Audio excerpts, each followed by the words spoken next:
Sir అంటే bill gates అనే వాళ్ళని ఎప్పుడైనా కూడా చూస్తే చంద్రబాబు నాయుడు గారే తీసుకొస్తూ ఉంటారు. గతంలో చూసుకున్నా ఇప్పుడు చూసుకున్నా గత ప్రభుత్వం జగన్మోహన్ రెడ్డి గారు ఉన్నారు, మరి అసలు ఇట్లాంటి దిగ్గజాలు ఎవరు రాలేదు. సో మరి ఇప్పుడు ఇక్కడ ఒప్పుకోవచ్చు, మరి జగన్మోహన్ రెడ్డి గారు ఇది చేయలేకపోయారు, ఏదైనా ఇట్లాంటి సాధ్యం చెయ్యాలి అంటే అది ఓన్లీ చంద్రబాబు నాయుడు గారే చేయగలుగుతారని. బిల్ గేట్స్ తీసుకొస్తే ఏమవుతుందమ్మా అంటే ఐటీ డెవలప్ అవుతుంది కదా సార్, మనకి ఇక్కడ హైదరాబాద్లో కూడా అప్పుడు అంతే అయింది కదా సార్. అవునా? అంటే బిల్ గేట్స్ లేకపోతే ఐటీ లేదు అట్లానే కాదు, కానీ వాళ్ళని చూసి పెట్టుబడిదారులు వస్తూ ఉంటారు కదా. చంద్రబాబు నాయుడు ముఖ్యమంత్రి ఎప్పుడైనాడు? 95లో అయినాడు. 95 కంటే ముందర రాజీవ్ గాంధీ ప్రధాని, అంటే 1984 to 1989 రాజీవ్ గాంధీ ప్రధానమంత్రిగా ఉన్నప్పుడు సాఫ్ట్వేర్ ఇండస్ట్రీని, ఐటీ ఇండస్ట్రీని భారతదేశానికి భవిష్యత్తు అని చెప్పి ఆయన బాగా ప్రమోట్ చేసింది రాజీవ్ గాంధీ గారు. ఆయన ఏం చెప్పారంటే ఈ ఐటీ ఇండస్ట్రీని ప్రమోట్ చేయడానికి ప్రతి ఒక్క రాష్ట్రంలో ఒక ఐటీ హబ్ ఉండాలని చెప్పడం జరిగింది. సో నేదురుమల్లి జనార్దన్ అంటే కాంగ్రెస్ ముఖ్యమంత్రి ఉండగా ఆంధ్రప్రదేశ్లో ఈ ఐటీ కోసం ఒక సపరేట్ పార్క్ ఉండాలని చెప్పేసి ఇప్పుడున్న హైటెక్ సిటీ కోసం ఆయన పునాదులు వేశారు. ఆ తర్వాత కాంగ్రెస్ ఓడిపోయింది. కాంగ్రెస్ ఓడిపోయిన తర్వాత ఎన్టీ రామారావు ముఖ్యమంత్రి అయినాడు. ఎన్టీ రామారావు ముఖ్యమంత్రి అయిన తర్వాత కూడా అది కంటిన్యూ అవుతా ఉంది. ఎన్టీ రామారావును కూలదోసి చంద్రబాబు నాయుడు ముఖ్యమంత్రి అయినాడు. అది ఎప్పుడు 1995. సో ఇంతకుముందు మన కంప్యూటర్లలో డేట్ ఎట్లా రాసేదంటే 1999 వరకు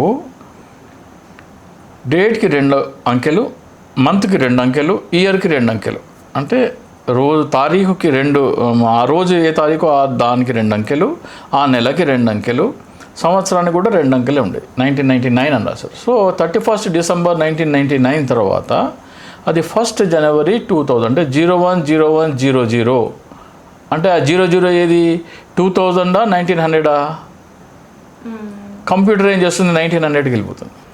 ఓకే, 1900 వెళ్ళిపోతే ఈ బ్యాంకులు, ఇన్సూరెన్స్ కంపెనీలు వీటన్నిటికీ సాఫ్ట్వేర్ ఏమైపోయిందంటే పనికి రాకుండా పోతుంది. సో ఇది ఎప్పుడు పసిగట్టినారు? 1998లో పసిగట్టినారు. దీన్ని మార్చాలా, దాన్ని ఏమంటారంటే Y2K బగ్ అంటారు. Y2K bug. సో ఆ ఎర్రని సరి చేయాలంటే 2 సంవత్సరాలలో కంప్యూటర్ నాలెడ్జ్ ఉన్న ప్రోగ్రామర్స్ కావాలి. ఎక్కడ? ప్రపంచవ్యాప్తంగా ఇమ్మీడియట్గా కావాలి 2 సంవత్సరాల లోపల. అంటే నీకు ఈ రోజున ప్రోగ్రామ్ వస్తే రేపటి నుంచి పనిచేయదు. ఒకసారి ప్రోగ్రామ్ రాస్తే అది చేసి రన్ చేసి అది ఇంప్లిమెంట్ అయ్యి అంతా పర్ఫెక్ట్గా ఉందనడానికి 6 నెలల నుంచి 7 ఏడాది పడుతుంది. 7 ఏడాది ట్రయల్ రన్ ఉంటుంది. ఆ తర్వాతనే దాన్ని వాడటం మొదలు పెడతారు. సో 2 సంవత్సరాల లోపల ఈ కంప్యూటర్ ప్రోగ్రామర్స్ కావాలి. ఎక్కడున్నారు కంప్యూటర్ ప్రోగ్రామర్స్? ఎక్కడ వెతికితే ఇండియాలో ఉన్నారు.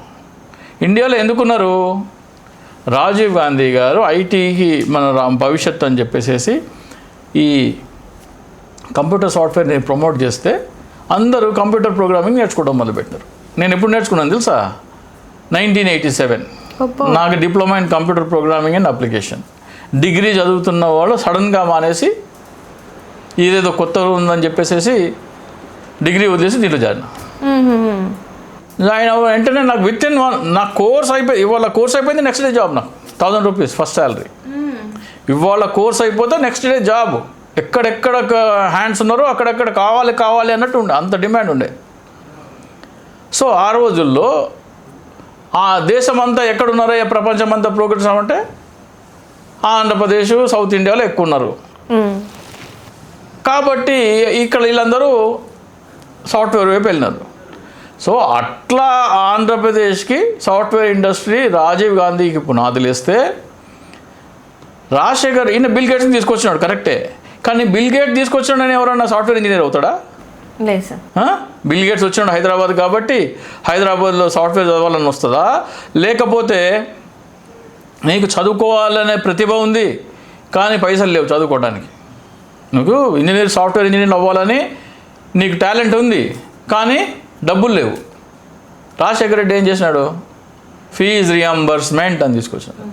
ఫీజు రియంబర్స్మెంట్ అనే ఎప్పుడైతే వచ్చిందో ఇంజనీరింగ్ కాలేజీల్లో ఫీజులన్నీ మేమే కడతామంటే డిగ్రీలు BA BCom వదిలేసి అందరూ ఇంజనీరింగ్ చదవటం మళ్ళీ. అప్పుడు ఏమైంది? ఏం చదువుతున్నావు ఇంజనీరింగ్లో అంటే సివిల్ మెకానికల్ వదిలేసారు అందరూ. కంప్యూటర్ సైన్స్, సాఫ్ట్వేర్ ప్రోగ్రామింగ్ అట్లా సాఫ్ట్వేర్ ఇండస్ట్రీ ప్రోగ్రామర్స్ తయారయ్యారు తెలుగు వాళ్ళు. అట్లా సాఫ్ట్వేర్ ఇంజనీర్లు తయారయ్యి అట్లా హైదరాబాద్కి సాఫ్ట్వేర్ బూస్ట్ వచ్చింది. అంటే ఫస్ట్ రాజీవ్ గాంధీ గారు పునాదులు వేస్తే బిల్డింగ్ రాజశేఖర రెడ్డి కట్టినాడు. అందులో చంద్రబాబు నాయుడుకి వీసా మెత్తు పని లేదు. సో అప్పుడు బిల్ గేట్స్ తీసుకొచ్చినాడు.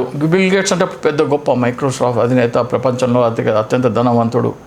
అంటే కానీ ఇప్పుడు ఎప్స్టీన్ ఫైల్స్లో చాలా మంది ఏంటంటే అసలు ఫస్ట్ టైం ఇండియాలోనే మరి చంద్రబాబు నాయుడు గారుకి టైం ఇచ్చారు, మాట్లాడారు ఫస్ట్ టైం అని చెప్పేసి మరి ఉన్నాయి కదా సార్. మేము చిన్నప్పటి నుంచి మేము అదే విన్నాం, అదే పబ్లిసిటీ చేసినారు. మొన్న తిరుపతి కొండల్లో 2 కొండలే అని రాజశేఖర రెడ్డి జీవో ఇచ్చినాడు అని చెప్పి నేను వెళ్ళి పాప ప్రక్షాళన చేసుకున్నాను చెప్పి ఈయన బిల్డప్ ఇవ్వడం. పవన్ కళ్యాణ్ ఎప్పుడు ఎందుకు వెంకటేశ్వర స్వామి మీద పెట్టుకుంటాను, పవన్ కళ్యాణ్ ఇవ్వడం సిగ్గన్నా లేదు. మనం చేసిన తర్వాతనే ఈ రోజున జీవోలతో సహా మనం ఒక 10 days క్రితం చేసాం దాని మీద. మురళీమోహన్ 10 రోజుల క్రితం చేసాం మనం. అది అయిపోయిన తర్వాత నిన్న జగన్మోహన్ రెడ్డి గారు మొత్తం ఆధారాలతో సహా బయట పెట్టారు. ప్రజలకి అంటే దాదాపు 2 దశాబ్దాల పాటు బురద జల్లటమే రాజశేఖర రెడ్డి గారి కుటుంబం మీద. ప్రతిదీ బురద జల్లటమే. పవన్ కళ్యాణ్ చంద్రబాబు నాయుడు ఏమో వైఎస్ కుటుంబం మీద, రాజశేఖర రెడ్డి మీద, జగన్మోహన్ రెడ్డి గారి మీద బురద జల్లేవాడు. ఇప్పుడు ఆయన చేతులకు బురద అంటకుండా పవన్ కళ్యాణ్తో చదివిస్తుండు. నువ్వు జల్లు రాబాయి, బురద అయితే నా చేతులు ఖరాబ్ అయితే ఆ బురద నువ్వు జల్లుని పవన్ కళ్యాణ్తో చదివిస్తున్నాడు. ఈయనేమో పవన్ కళ్యాణ్ బురద జల్లుతున్నాడు. Right sir. మొత్తానికి అయితే ఎప్స్టీన్ ఫైల్స్ అయిన పేరు ఉంది కాబట్టి ఇట్లాంటి మానుకుంటే మంచిది అంటారా మరి? చంద్రబాబు నాయుడు నికృష్టమైన పని బిల్ గేట్స్ తీసుకురావడం అంటే. అమ్మాయిలు ఎక్కడ ఉంటే అక్కడ పోతాడు బిల్ గేట్స్. బిల్ గేట్స్ ఆంధ్రప్రదేశ్కి వస్తే ఆంధ్రప్రదేశ్ పరువు పోయినట్టే. అంటే ఇప్పుడు ఆంధ్రప్రదేశ్ పరువు తీసేస్తారా? చంద్రబాబు నాయుడు ఆంధ్రప్రదేశ్ పరువు తీశాడు. బిల్ గేట్స్ ఆహ్వానించి చంద్రబాబు నాయుడు ఆంధ్రప్రదేశ్ పరువు తీశాడు. ఎప్స్టీన్ ఫైల్స్ పోయిన ఐలాండ్కి పోయిన తీసుకొచ్చి ఆంధ్రప్రదేశ్ తీసుకొచ్చి అదే గొప్ప ఘనకార్యం అని చెప్తావేంది? ఏదో సదస్సు జరిగితే దాంట్లో నో ఎంట్రీ అని చెప్పినారు. ఏ సదస్సుకి బిల్ గేట్స్కి నో ఎంట్రీ.